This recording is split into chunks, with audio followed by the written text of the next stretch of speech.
modern life is full of diseased people. Ego, arrogance, pride, justification, self-aggrandizement, and always talking ill of those who they think are not like them. And how does it all come? How does it come? And when they go to meet a guru, they have all these wrong traits. He is short. He says he's only 5th class, maybe 6th, maybe 4th even, he is trying to avoid saying it. We make our judgment. And all these people who are sitting around him are people of the same ilk, villagers. So what could they be? What could he be? Why have I come here? Why have I come to him? Anyway, I have paid, 1,000 rupees taxi fare from Delhi to Shahjahanpur. So let me sit for an hour at least, so that my money is not totally wasted. And so they come and go like that. So that when Babuji was asked where to find foolish people, he said, look among the intelligent. That's where you find them. And he said, I'm not joking. After the intelligent had left. I have seen very, high positioned people, IAS officers, secretaries from Government of India coming to ask him questions.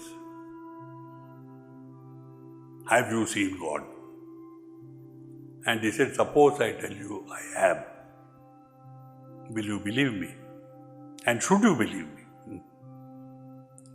You can only see God when you see Him for yourself. You cannot see Him through my eyes. But Babuji, people say you have seen God. Well, people say so many things. And the man left, saying, he says, what have I to do with him when he doesn't say he has seen God?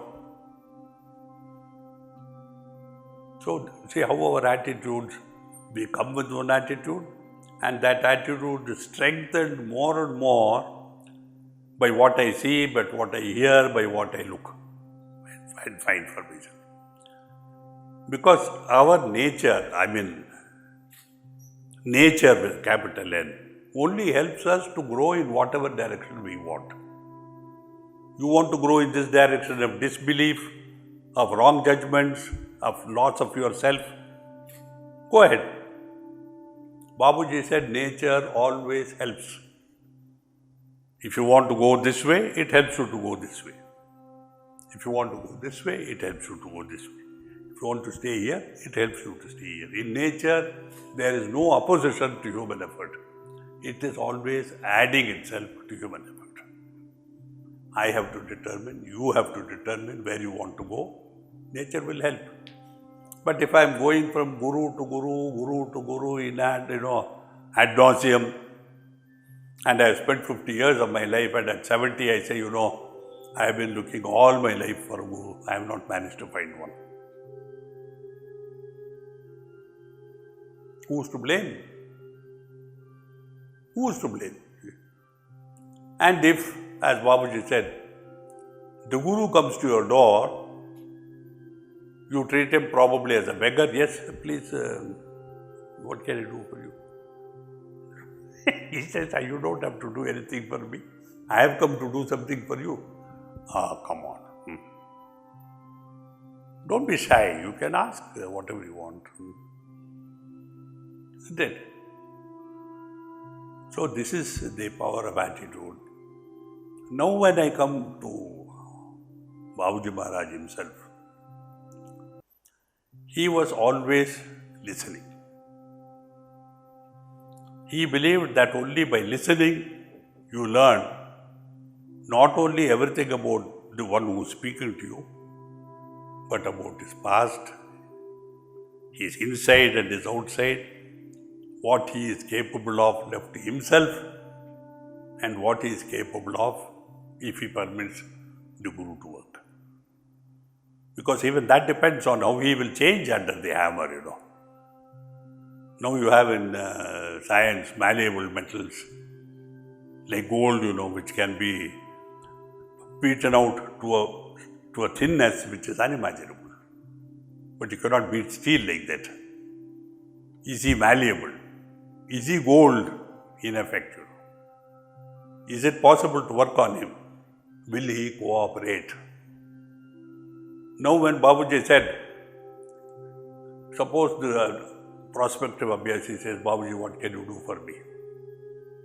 And he says, it depends on you. And we say, what is this?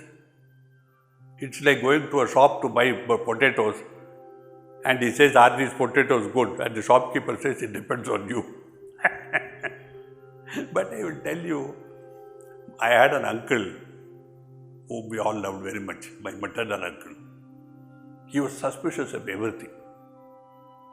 20 of us would be eating dosa, he would look at a dosa like this and there would be a fly in it. I'm not joking. He would go to buy chappals and there would be a nail in his soul. He would go to make some pajamas for himself and he would find that there is no nada. He said, I don't expect, our people are like that. Stupid, nonsense, always. And it was what he wanted it to be. Enlarging this world is what we expect it to be. It is dirty, filthy, criminal. Yes, it is. Who made it so? You made it so. Because you shall find what you expect to find. But my friend says this world is wonderful. He expects and he finds.